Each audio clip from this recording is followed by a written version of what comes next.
Salut à toutes et à tous les investisseurs CLF donc pour ce, ce point de marché hebdomadaire donc du 17 octobre 2021 et qui s'intitule Ça repart comme en 40.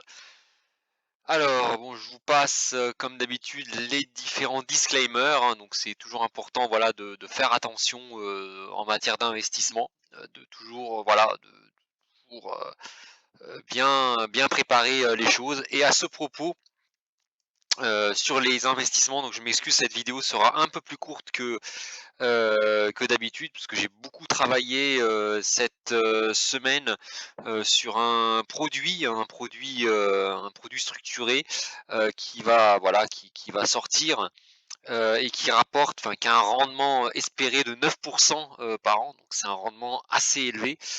Et qui dit rendement élevé dit, risque aussi, hein, forcément il y a pas de rendement sans risque.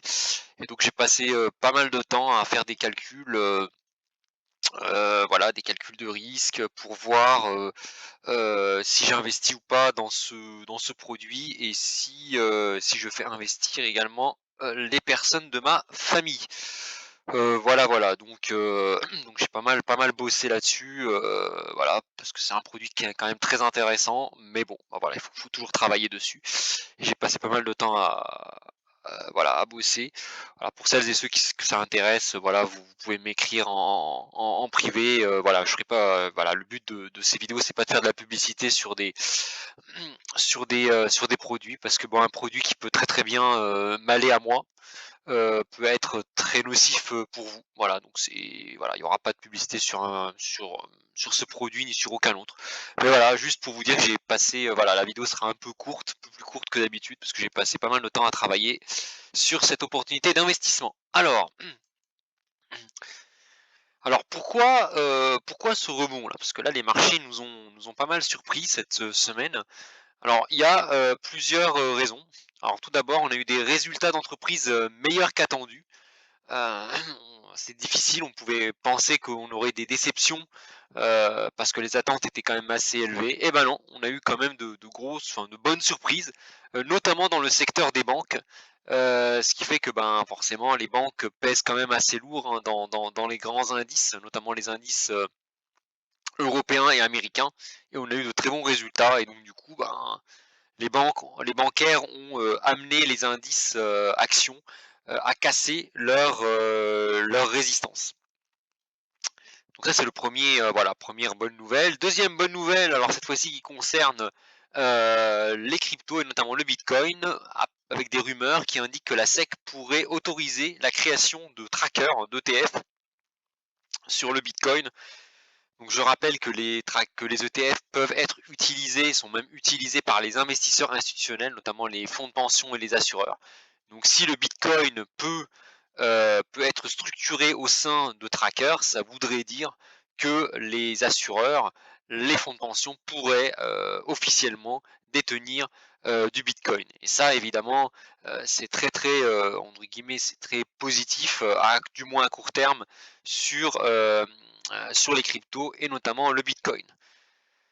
Alors néanmoins, il ne faut pas quand même oublier que l'inflation, les chiffres d'inflation restent toujours préoccupants, et en plus sont orientés à la hausse avec un pétrole qui dépasse maintenant largement les 80 $ le baril pour le WTI.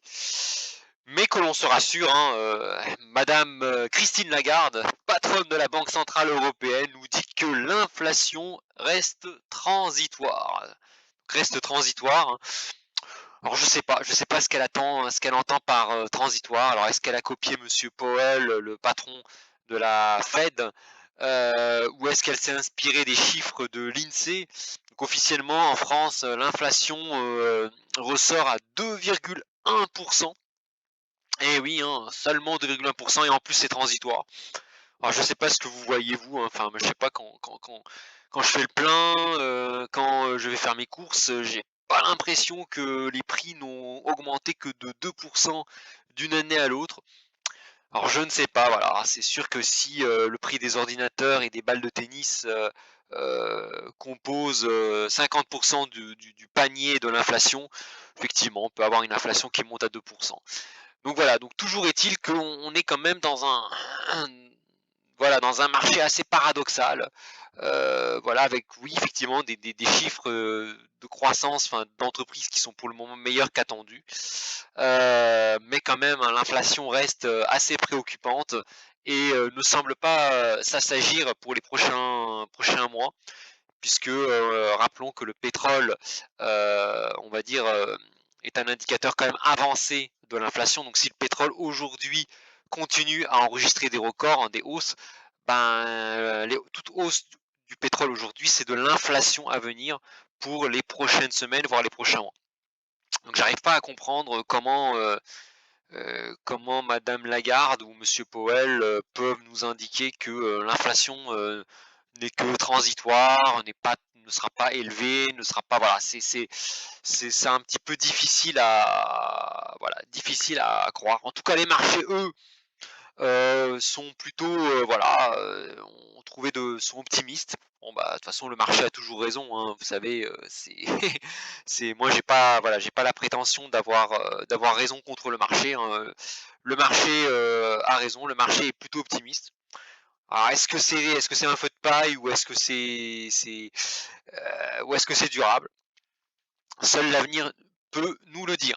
Alors justement, sur les marchés, donc on voit que les taux, ont fortement baissé, hein. On a perdu, 10 points de base, hein, sur, l'OAT 10 ans français et conséquence de cela, hein, les obligations, le prix des obligations qui évoluent en sens inverse des taux, bah, enfin, repartent enfin à la hausse. On voit par exemple le Bund allemand qui enfin casse sa résistance baissière, hein, pour revenir au contact des 170. Hein, c'est le prix des obligations allemandes. Donc on a cassé une première résistance baissière. Et là, les obligations allemandes vont tester, hein, la résistance horizontale des 170 euros le Bund. Alors, bon, ça c'est assez surprenant, hein, quand on voit les taux qui se détendent. Donc ça c'est un graphique que j'ai rajouté sur le pétrole, le WTI. Et là on voit, hein, le pétrole est dans une tendance, hein, depuis 2 mois, depuis la semaine du 20 août 2021. On a un canal aussi, un très très beau canal aussi, hein, qui part de 60 $ le baril et qui maintenant nous amène aujourd'hui dans un range situé entre 75 et 87 $ le baril. Et le pétrole, voilà, qui termine la semaine sur un plus haut depuis très très longtemps. Et on reste, hein, dans ce canal haussier depuis euh, depuis le mois d'août, hein. Donc voilà, j'arrive pas à voilà, j'arrive pas à comprendre comment cette inflation voilà, que nous annoncent les banquiers centraux ne peut être que temporaire. Voilà, j'ai un peu de mal. Ils ont peut-être des données que je n'ai pas, ou alors peut-être qu'ils voilà, ils font sans mauvais jeu de mots, peut-être qu'ils font quelques trades sur les sur les marchés et que voilà, ils ont peut-être pas intérêt à ce que les marchés baissent, hein. Je sais pas. J'avoue, je suis assez perplexe. Alors évidemment, conséquence de cela, hein, le CAC 40, hein, qui a cassé, hein, vous voyez, ce canal bleu, hein, ce canal baissier, hein, de consolidation, voilà, de consolidation baissier, qui est entamé depuis début août. Bah, ça y est, il a cassé, hein, franchement à la hausse, hein. On a pulvérisé les 6600 points, les 6666 points et même les 6700 points. Donc là, on a vraiment cassé d'un coup, trois résistances. Et là, a priori, quand on regarde, graphiquement, si jamais le seuil des, 6750 points est cassé, bah, plus rien ne peut enfin, graphiquement, ne peut empêcher l'indice d'aller chercher ses records annuels touchés début août et même ses records historiques qui datent maintenant du début des années 2000. D'ailleurs, le titre est là, on peut, on peut l'enlever. Alors, on continue donc sur le Dow Jones. Sur le Dow Jones, bah, là encore, hein, c'est pareil, hein, la résistance des 35 000 points a été pulvérisée. Ça a été très très rapide, en quelques heures. Le Dow Jones s'est affranchi de cette résistance et là il court tout droit vers les 35 500 points. donc qui est la résistance, la dernière résistance qui correspond également au record historique de l'indice phare de la bourse de New York.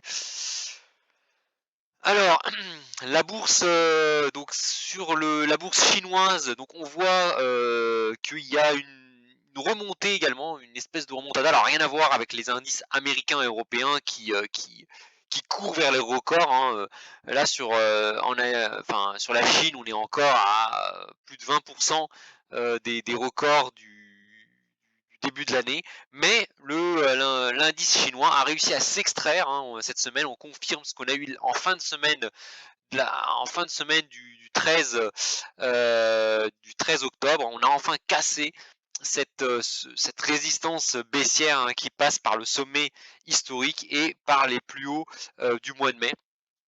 On s'en est affranchi. Maintenant, il faut surveiller si on arrive à vraiment maintenant si l'indice chinois arrive à se maintenir au-dessus des 16 000 points. Alors, sur les métaux précieux, bon, c'est un peu la grosse déception, hein, sur les métaux précieux, hein. Tous les actifs sont à la fête, mais l'or, voilà, reste un peu englué, hein, vous voyez, dans ce long triangle, hein, dans cette figure de consolidation qui a été entamée en août 2020, hein, c'est même pas août 2021, c'est août 2020. Et là, on voit un l'or qui est coiffé par cette résistance rouge baissière, mais qui arrive à tenir le support des 1675 dollars l'once, et il fluctue dans ce triangle. Il n'arrive pas à s'en extraire. C'est un peu un des actifs qui sous-performe le moins sur les 12 derniers mois.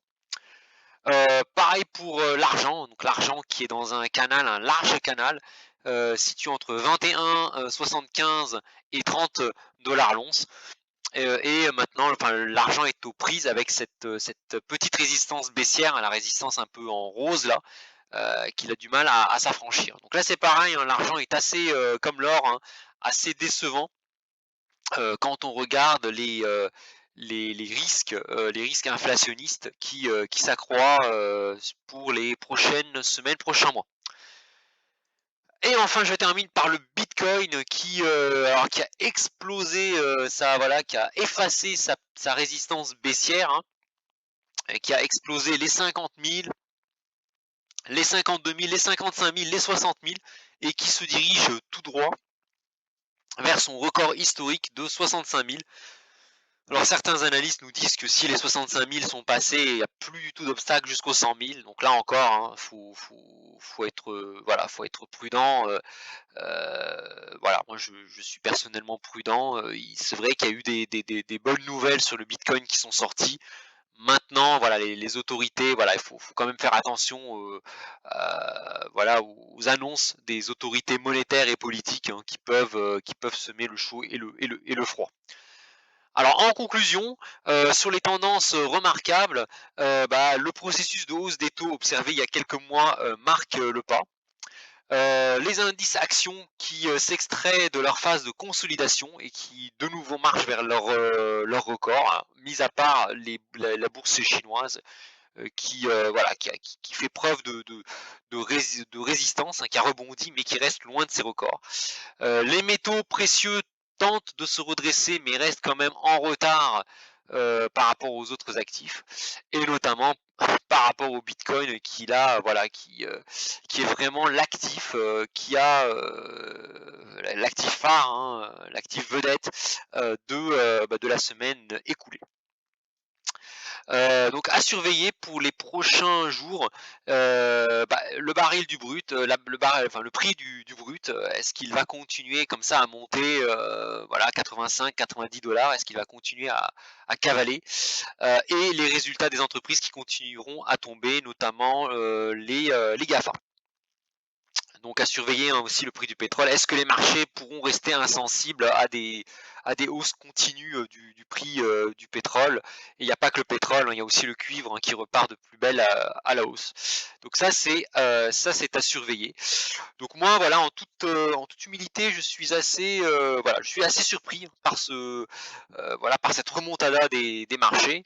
Alors évidemment, d'un point de vue patrimonial, je ne vais pas m'en plaindre puisque j'ai enregistré des performances, enfin des performances surprenantes, hein, cette semaine, hein, voilà, avec des hausses en fonction de mes classes, enfin de mes supports, hein, de mes enveloppes d'investissement. Mais sur la plupart de mes placements, j'enregistre des hausses de 4 à 5. Donc c'est assez élevé, c'est assez violent. Voilà, donc bon, maintenant je reste assez, voilà, je reste assez humble, hein, je ne me gargarise pas, voilà, j'essaye de comprendre ce qui pousse les marchés toujours à aller de l'avant. J'avoue, c'est un peu compliqué. Voilà, j'ai un peu de mal. Alors est-ce que c'est parce que les marchés, parient que les banques centrales, de toute façon, elles sont prêtes à laisser, filer la monnaie, hein, enfin à sacrifier, la monnaie, enfin là de l'euro et le dollar, sur l'autel des marchés et de l'inflation. C'est voilà, c'est peut-être une explication. Donc peut-être que les investisseurs se disent que de toute façon, vaut mieux acheter n'importe quoi, du bitcoin, des actions, des GAFA, du luxe, enfin des banques, enfin des cryptos, enfin quasiment tout, que rester en cash, avec le risque de se faire, de voir son épargne se faire laminer par l'inflation. Enfin voilà, voilà, c'est une réflexion personnelle, hein, que je partage avec vous, parce que j'arrive pas à vraiment trouver voilà, d'autres catalyseurs de la hausse. Alors oui, effectivement, les résultats des entreprises ont surpris. Effectivement, c'est vrai aussi, mais bon, comment expliquer que les cryptos aussi explosent à la hausse, les matières premières, enfin voilà, voilà, il y a des choses que je n'arrive pas à voilà, que je voilà, je ne comprends pas tout à ce qui se passe et je reste humble, par rapport aux évolutions futures, qui peuvent arriver sur le marché. Voilà, bah, écoutez, je vous souhaite un bon week-end, une, très, très bonne semaine et je vous donne rendez-vous à la fin de semaine prochaine. Prenez soin de vous, à bientôt, au revoir.